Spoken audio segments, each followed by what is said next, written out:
Thank you very much. We very much appreciate the attention. Today's a big day in that we had a G7, and President Macron is a very special man in my book. We were together, we did it together, and I think a lot of progress has been made. We've had some very good talks with Russia. We've had some very good talks with others, and we're trying to get the war ended with Russia and Ukraine, and I think we've come a long way in a short period of weeks. And the president's been very helpful also. And we're also talking about trade, various trade deals that we will be doing with France, and we'll be discussing a little bit further. Then we'll have a press conference later on. You can ask some questions. We'll be having a press conference in a little while. We're going to have lunch with the entire French staff, and we look forward to it. And again, the relationship's been very special with France and very special with this gentleman on my right. And we look forward to keeping that going for a long period of time. Thank you very much. Thank you. Thank you, Mr. President. Thank you.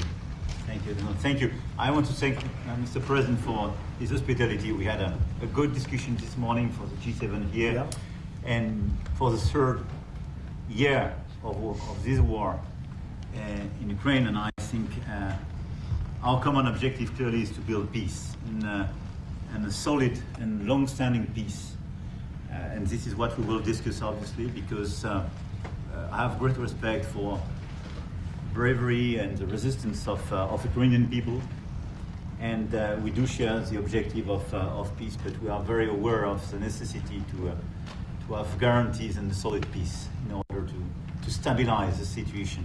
I'm here as a friend because through centuries we've been friends, and we are personal friends, as you mentioned it, because we work very well together. And I think the US and France always stands on the same side, the right side, I would say, of history. Mm-hmm. And this is exactly what is at stake today. And this is a very important moment for Europe as well. And I'm here as well after discussions with all my colleagues to say that Europe is willing to step up, to be a stronger partner, to do more in defense and security for the continent, and as well to be a partner and to be engaged on trade, economy, investment in a lot of topics. So I'm very excited by the discussion we will have, and obviously we will follow up. And I want to thank you again, Mr. President, for your presence for Notre-Dame de Paris. It meant a lot for French people, and I want to thank you for that. That's the cathedral, and they've done a fantastic job. The president's done a great job in bringing it back. That was a terrible thing, like, 5 years ago? Yeah. Watching that burn was a very horrible sight, and you've done a fantastic job in bringing it back, so I congratulate you. Thank you for being here. Thank you. Thank you very much. Anybody want to ask a question or two? Is that a foolish question? Have we reached an agreement with the Ukrainians on the critical minerals deal? It looks like we're getting very close. The deal's being worked on. We're, I think, getting very close to getting an agreement where we get our money back over a period of time. But it also gives us something where I think it's very beneficial to their economy, to them as a country. But, you know, we're in for $350 billion. How we got there, I don't know, but that's a lot of money, a lot of money invested, and we had nothing to show for it. And it was the Biden administration's fault. The Europeans are in for about $100 billion, and they do it as in the form of a loan. And the Europeans have been great on this issue. They understood it wasn't fair, and we were able to work something out. But with the Ukrainians, I think I can say that we're very close. Scott's around here someplace, and I think we can say that we're very high. Scott, I think we're very close. Do you have something to say about that, Scott? We are very close to Good. 1 yard line. All right. Mr. President, should that include security guarantees for Ukraine? What? Would a minerals deal include a security guarantee for Ukraine? Well, it'll be Europe is going to make sure that nothing happens. I don't think it's going to be much of a problem. I think once we settle, there's going to be no more war in Ukraine, and you're not going to have it. It's not going to be a very big problem. That's going to be the least of it. Mr. President, we're hearing from some Greek media reports reporting that the U.S. has agreed to shut down a military base in Greece that's been a logistical hub for NATO. That who shut down? That the U.S. has agreed to shut it down at the request of Turkey and Russia. Is that at all true? Marco, do you have anything to say about that? Greece? No, I'm sure that's a no. That's a no. Mr. President. Mr. Is it a President. no? You say? It's a no, sir. It's not a correct story. Thank you. Mr. President, how do you react to people in Europe who say that you are abandoning Ukraine and that you are going to sacrifice the security of Ukraine by making a deal with Vladimir Putin? No, we're helping Ukraine like nobody's ever helped Ukraine before. And I can say this, if I didn't become president, Ukraine would right now still be at a level where there would be no even thinking about a peace. And it was, it's a sad thing that this happened. This would have never happened, this war, if I were president. Zero chance. And it has happened. So my function is to get you out of the war, get them out of the war, let them live. It's a bloody war, it's a horrible war. Thousands of people are being killed a week. And I would say Russia, maybe 700,000 people. I think Ukraine probably a similar number. And that's not talking about the towns and the cities that have been blown up. That's talking about soldiers. This has been a horrible, bloody mess. And we're going to get it solved. We got to get it solved. And you know, we're not talking about America's soldiers, soldiers from this country. We're talking about Russia and Ukraine. But on a humanitarian basis, we have to get this very, very bloody, savage problem solved. And I will say this also, it could lead to World War III if it's not solved. You know, there'll be a point at which it's not going to stop at those two countries. Already there's such involvement from other countries. And it could really lead to a very big war, World War III. And we're not going to let that happen either. Would you support the idea to send European troops in Ukraine to back the European troops may go into Ukraine as peacemakers. So when the agreement is done, they can watch that everything's followed properly. I don't think that's going to be a problem. And a lot of the European countries, I think, I don't want to speak for France, but I know that the presidents talked about doing that also. I think that'll be a very good day when we can go in as peacekeepers as opposed to what's going on right now with everybody being killed. Will they have U.S. backing, those troops going into Ukraine? Will they have U.S. backing from U.S. troops? Well, we're going to have a backing of some kind. Obviously, the European countries are going to be involved, and I don't think you're going to need much backing. I think that's not going to be a problem. Once an agreement is signed, Russia's going to get back to its business, and Ukraine and Europe are going to get back to their business. I don't think it's going to be a problem. Mr. President, Talk about will you meet DOGE. with President Zelensky soon? What? Will you meet with President Zelensky soon? I will be meeting with President Zelensky. In fact, he may come in this week or next week to sign the agreement, and which would be nice. I'd love to meet him. Would meet at the Oval Office. So the agreement's being worked on now. They're very close to a final deal. It'll be a deal with rare earths and various other things, and he would like to come, as I understand it, here to sign it, and that would be great with me. I think they then have to get it approved by their council or whoever might approve it, but I'm sure that will happen. How soon, Mr. President, are you planning to meet with President Macron? Yeah, at some point I'll be meeting with President Putin also, yes. How soon? I don't know when we speak. We're trying to get this thing worked out, but yeah, at some point I'll be meeting with President Putin too. Monsieur Macron, s'il vous plaît, est-ce que vous pouvez dire quelques mots en Mr. français? I can say a few words in French. Yes, please. Non, le président l'a dit, je pense que c'est un moment important.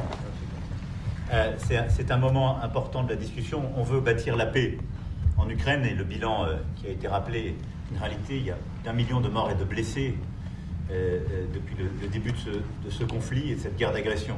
Notre volonté, c'est que cette paix dure, parce que nous avons déjà eu un cessez-le-feu et une paix qui n'a pas été respectée. C'était les accords de Minsk, 1 puis 2. Et donc le corps de cette discussion, c'est de s'assurer d'abord qu'il y ait un cessez-le-feu, ensuite que les Ukrainiens soient impliqués. Et je pense que ce que vient de dire à l'instant le président Trump est très important, c'est-à-dire qu'il va rencontrer rapidement le président Zelensky pour signer cet accord sur les minerais critiques et les terres rares, et que c'est aussi un moyen d'avoir une implication américaine forte. Les Européens sont prêts à prendre leur charge sous des formes diverses de soutien à l'armée ukrainienne, de présence, y compris pour s'assurer que la paix soit durable. Et l'implication dans la durée des États-Unis d'Amérique à travers cet accord est une bonne chose. Et donc tout est encore à construire, et je ne veux pas préempter les discussions. Mais nous partageons le même objectif, et ce qu'on a discuté ce matin pendant 1 heure après la visioconférence ensemble, et ce qu'on va continuer de travailler, sont pour moi des bonnes avancées. Et l'annonce de... Est-ce que l'intégrité territoriale de l'Ukraine est encore un objectif crédible? Spoken about this just a moment ago. This is exactly what we want to do. We want to build peace with Ukraine. As President Trump mentioned, there are already 1 million dead and wounded in Ukraine since the war began. We had a ceasefire in the past that was not respected. This was under the Minsk Agreements 1 and 2. President Trump, as he said, will be meeting with President Zelensky to sign a deal on rare earths. And we are pleased to see this very strong American involvement. Europe, of course, also stands ready to support Ukraine in various ways, supporting its military. And we don't want to preempt any sort of discussions that are currently underway, but we do share the same objective of building this lasting peace. I just want to tell you a little story. So we were at the Eiffel Tower having dinner with your wonderful wife and with my wonderful wife, and we came out and he started speaking the French deal. And we didn't have an interpreter, and he was going on and on and on, and I was just nodding, yes, yes, yes. And he really sold me out, because I got back the next day and I read the papers. I said, that's not what we said. He's a smart customer, I will tell you that. You remember? That wasn't exactly what we agreed to. Mr. President, you called Zelensky a dictator. Would you use the same words regarding Putin? I don't use those words lightly. I think that we're going to see how it all works out. Let's see what happens. I think we have a chance of a really good settlement between various countries. And, you know, you're talking about Europe, and you're talking about Ukraine as part of that whole situation. The other side has a lot of support also. So let's see how it all works out. It might work out. Look, you can never make up lives. The one thing you can make up the money, but you can't make up the lives. A lot of lives lost. I think probably a lot more lives than people are talking about. It's been a rough war, but I think we're close to getting it solved. Go ahead. DOGE, sir? Do you think that DOGE could benefit from more streamlined communications? There was that email telling employees to give 5 things that they've done last week. Agency heads then told people to ignore it. But you're talking about the last email that was sent, where he wanted to know what you did this week. You know why he wanted that, by the way? I thought it was great. Because we have people that don't show up to work and nobody even knows if they work for the government. So by asking the question, tell us what you did this week, what he's doing is saying, are you actually working? And then if you don't answer, like you're sort of semi-fired or you're fired, because a lot of people are not answering because they don't even exist. They're trying to find, that's how badly various parts of our government were run by, and especially by this last group. So what they're doing is they're trying to find out who's working for the government. Are we paying other people that aren't working? And, you know, where is all this? Where's the money gone? We have found hundreds of billions of dollars of fraud so far, and we've just started. We're actually going to Fort Knox to see if the gold is there, because maybe somebody stole the gold. Tons of gold. So I think it was actually, there was a lot of genius in sending it. We're trying to find out if people are working. And so we're sending a letter to people, please tell us what you did last week. If people don't respond, it's very possible that there is no such person or they're not working. Some of the agency heads instructed their employees not to respond because they were waiting on further guidance, but Elon Musk's tweet said a failure to respond would be taken as a resignation. So there's been a disconnect in communications. Yeah. Are you concerned at all about that? No. That was done in a friendly manner. Only things such as perhaps Marco at State Department, where they have very confidential things, or the FBI, where they're working on confidential things. And they don't mean that in any way combatively with Elon. They're just saying there are some people that you don't want to really have them tell you what they're working on last week. But other than that, I think everyone thought it was a pretty ingenious idea. We have to find out where these people are. Who are they? And we said, if you don't respond, we assume you're not around. And that holds, that stands. And you're not getting paid anymore, too. So, you know, we're doing a real job. And we just had a poll come out, I guess the Harvard poll, saying that it's massively popular what we're doing. So. Mr. President, do you still believe in NATO, in the alliance between Europe and America in NATO? NATO is very much involved in this. When I first got elected at the very beginning, first term, I got hundreds of billions of dollars put into NATO. NATO had no money because they hadn't paid for years. And I said, look, if you don't pay, and we're not going to be a part of NATO, we're not going to protect, we're not going to do what we're supposed to do. And we took in hundreds of billions of dollars into NATO. Now, NATO is a good thing if it's done properly and if it's used properly. Mr. President, in these days you speak a lot about tariff in Canada, in Mexico, and in Europe. I want to know what is your idea about Italy, if you want to make the same thing in Italy. What? Can you talk up a little louder? In these days... No, louder. Can you talk a little louder? You have a beautiful voice, but you're not... In these days you speak... Where are you from? Italy. From Italy? Oh, I love Italy. Go ahead. I want to know if you have the same idea with Italy about tariffs. Well, look, I love Italy, and Italy is a very important nation. We have a wonderful woman as your leader, and she was on the conversation today, one that we had, the G7. And no, I think Italy is doing very well. I think Italy's got very strong leadership with Georgia.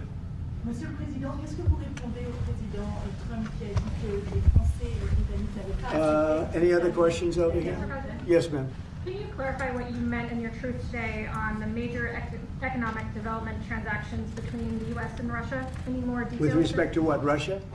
In solving a peace deal, you said there will be major economic development transactions which will take place between the United States and Russia. Yeah, we're trying to do some economic development deals. They have a lot of things that we want, and we'll see. I mean, I don't know if that will come to fruition, but we'd love to be able to do that if we could. You know, they have massive rare earth. It's a very large, it's actually the largest in terms of land. It's by far the largest country. And they have very valuable things that we could use, and we have things that they could use, and it would be very good if we could do that. I think it would be a very good thing for world peace and lasting peace. Well, I mean, our first, by far, our first thing that we want to do, the first element of the overall transaction is ending the war. But if, just as we're doing with Ukraine, if we could do some economic development in terms of Russia and getting things that we want, something like that would be possible, yes. Mr. President.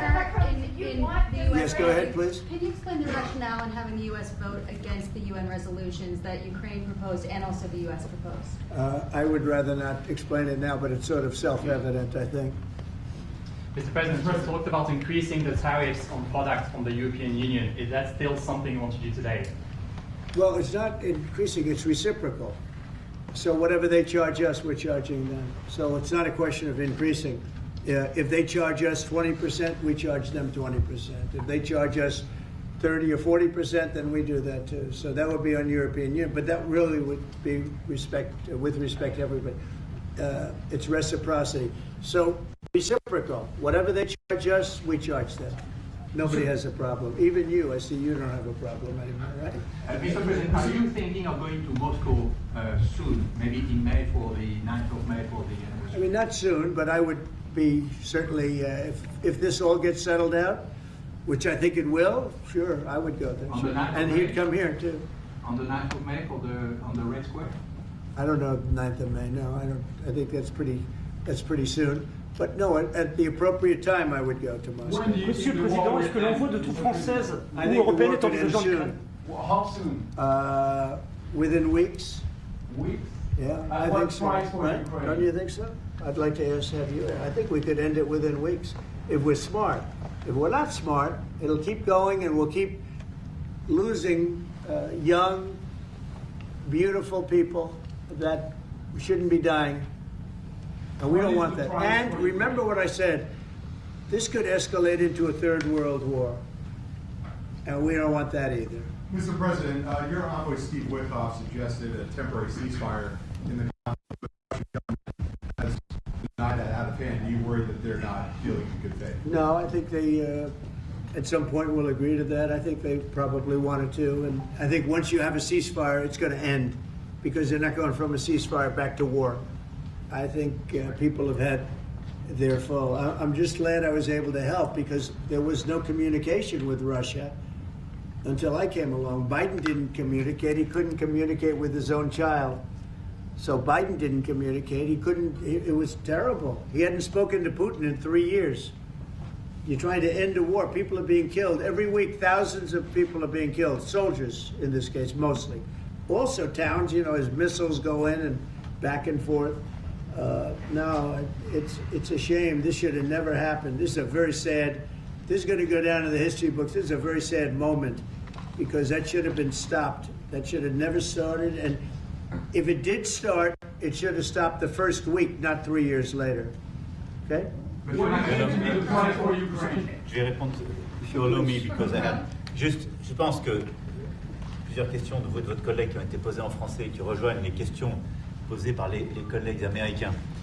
D'abord, cette discussion est utile et construire la paix est une nécessité. La deuxième chose, c'est que aujourd'hui, une capacité de dissuasion qui est restaurée et que c'est ce que veut dire le président Trump quand il dit qu'il n'y aura plus de problème. Je pense que la force du réengagement américain aujourd'hui, c'est en quelque sorte l'incertitude aussi pour le président Poutine. Et donc il y a une capacité de dissuasion qui est là, qui permet de sceller d'abord sans doute une trêve, la capacité à vérifier que cette trêve est respectée, et ensuite un accord de paix qui permettra de reconstruire l'Ukraine, mais de lui apporter aussi les garanties de sécurité. Dans le cadre de ces garanties de sécurité, nous pensons que nous avons notre rôle à jouer. Et donc, on verra à ce moment-là de la discussion, je ne veux pas la préempter, ce qui est nécessaire pour que l'Ukraine puisse rester un pays souverain. Et d'ailleurs, dans les discussions entre l'Ukraine et les États-Unis d'Amérique, il y a cette question d'une souveraineté ukrainienne qui est respectée. Et donc, nous, ce que nous avons préparé, en particulier avec nos partenaires britanniques, dans le cadre d'un travail très étroit qu'on a mené ces dernières semaines, et partagé avec tous les pays européens et alliés qui sont prêts à s'y joindre, c'est l'idée de dire on est prêt à apporter ces garanties de sécurité. Les conditions, elles doivent en être définies. Elles doivent être définies par l'accord. Ça peut aller jusqu'à l'envoi, comme l'a dit le président, de troupes qui iront observer que la paix est bien respectée, qui iront se positionner, pas sur la ligne de front, pas pour justement, en quelque sorte, être dans le conflit, mais marquer une présence comme une garantie. Il y a d'autres moyens de soutenir qui peuvent être des soutiens accrus et capacitaires à l'armée, des structures nouvelles. Et je pense aussi que l'accord qui est discuté, le président l'a dit, la crédibilité américaine qui est mise dans ce moment, c'est aussi montrer que chacun est dans son rôle, mais que nous avons une unité, Européens et Américains, et donc avec une forme de garantie que les Américains prennent par la discussion sur les minerais critiques qui sont en train de finaliser. La guerre peut s'arrêter dans plusieurs That is the most beautiful language. I have no idea what he's saying, but that is the most elegant, beautiful language. Go ahead, please. This is a question that was asked by several. What we need to do is make sure that we are building peace. We have deterrence capabilities that have been restored. As President Trump said, there won't be any more problems. We've seen the U.S. re-engagement and the message that that sends to Mr. Putin. We have deterrence, which will allow a truce to take place, verification of that truce, and then a peace agreement can be put in place so that we can start rebuilding Ukraine with security guarantees. And we have a role to play in that.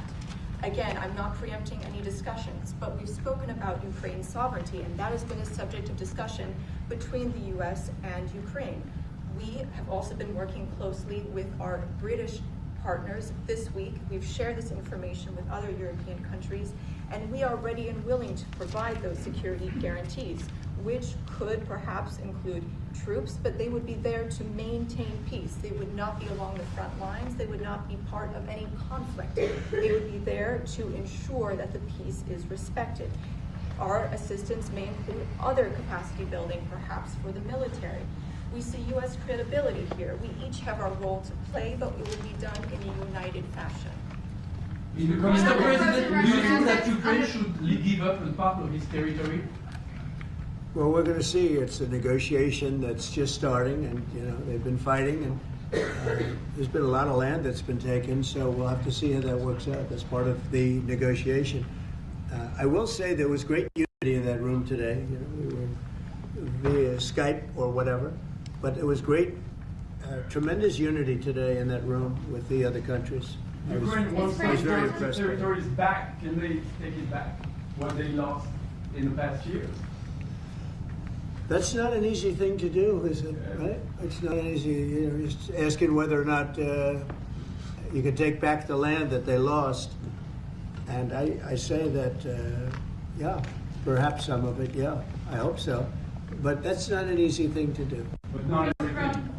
It's going to be something we're talking about. Will you convince Vladimir Putin to accept the European troops as peacekeeper, would you think? Yeah, he will accept that. He will accept I've it? asked him that question. You talk to him? I've asked him that question. Is France going to lift the block on the Because he's $300 billion? not, look, if we do this deal, he's not looking for more war. He doesn't mind, but I've specifically asked him that question. He has no problem with it. Is France going to lift the block on the $300 billion in frozen Russian assets in Belgium? France has opposed unfreezing it to pay Ukraine and compensate the U.S. for its support. Is France going to lift its opposition to that? This is, we speak about frozen assets. We already used them to back precisely the loans negotiated at the G7. And it's part of the sanctions, so it will depend on the follow-up of the discussions. But clearly, we respect international law. It's just frozen assets now.